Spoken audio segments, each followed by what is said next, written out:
Imprimatur, Neil Ostad. Hmm,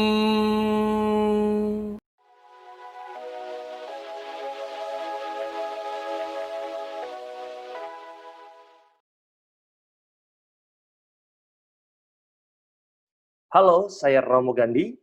Kita ketemu lagi dalam cerita Mogan. Kali ini kita akan membahas tentang yang namanya imprimatur dan nil obstat. Apakah itu? Ini banyak sekali ditanyakan oleh orang-orang Katolik. Apa itu imprimatur, Romo? Apa itu nil obstat, Romo? Mengapa imprimatur dan nil obstat itu selalu ada dalam buku-buku Katolik? Ini yang akan kita bahas sebentar lagi. Ketika mau ngomong tentang imprimatur dan nil obstat, lalu terbayang apa itu imprimatur dan nil obstat dalam kerangka gereja Katolik. Bayangannya apa? Tidak tahu, tetapi pasti ada imprimatur dan nil obstat dalam buku-buku Katolik.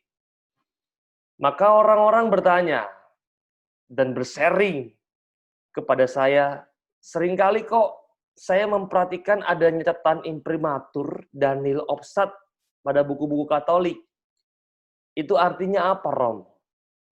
Apakah catatan-catatan itu menunjukkan bahwa bahwa buku yang saya baca ini, itu mengajarkan apa yang diajarkan resmi oleh gereja?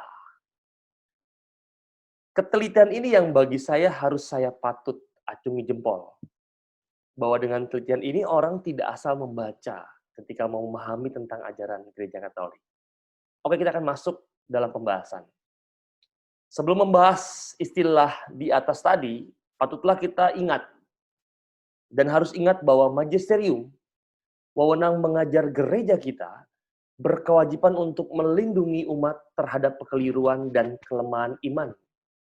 Dan di dalamnya juga menjamin baginya kemungkinan objektif untuk mengakui iman yang asli, iman yang bebas dari yang namanya kekeliruan. Magisterium, wewenang mengajar, dan juga berkewajiban untuk melindungi umat.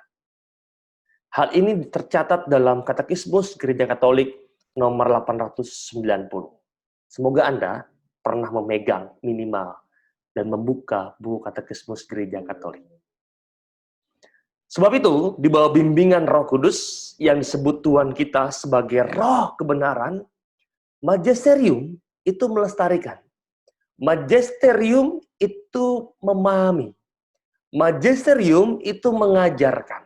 Dan magisterium mewartakan kebenaran yang menghantar kita kepada keselamatan. Ingat, kata kuncinya adalah menghantar kepada keselamatan. Bukan menghantar kepada yang bukan keselamatan.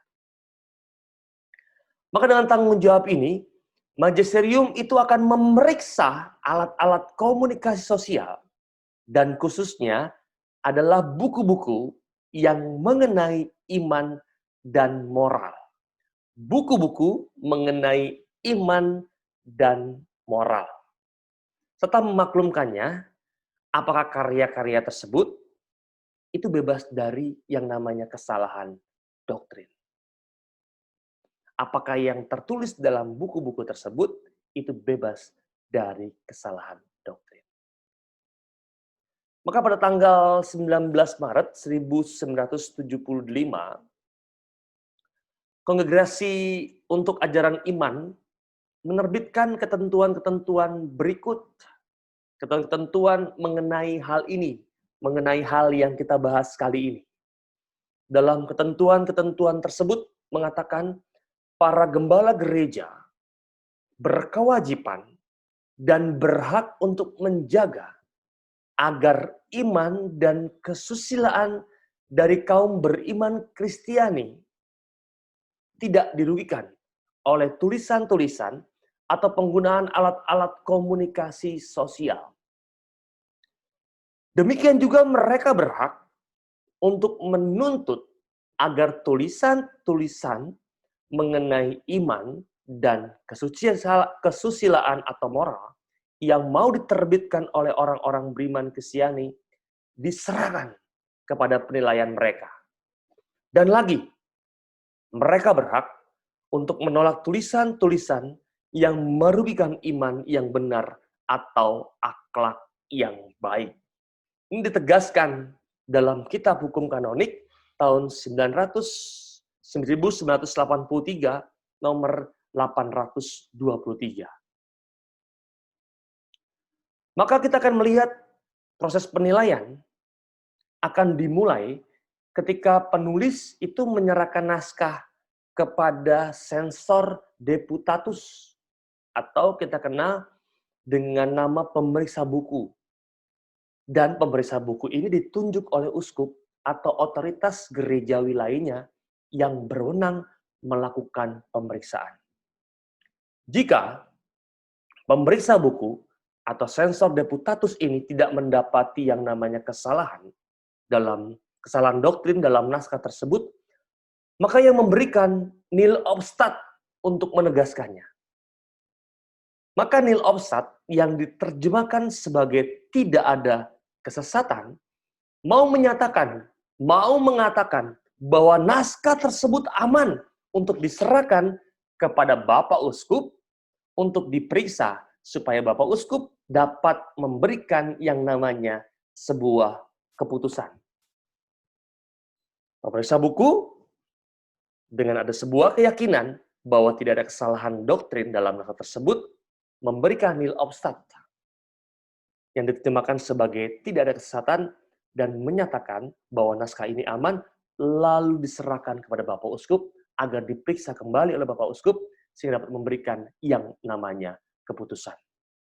Nah, selanjutnya jika Bapak Uskup setuju bahwa naskah tersebut memang bebas dari kesalahan doktrin, maka ia memberikan yang namanya imprimatur yang berasal dari bahasa Latin imprimere, yang artinya membubuhkan stempel.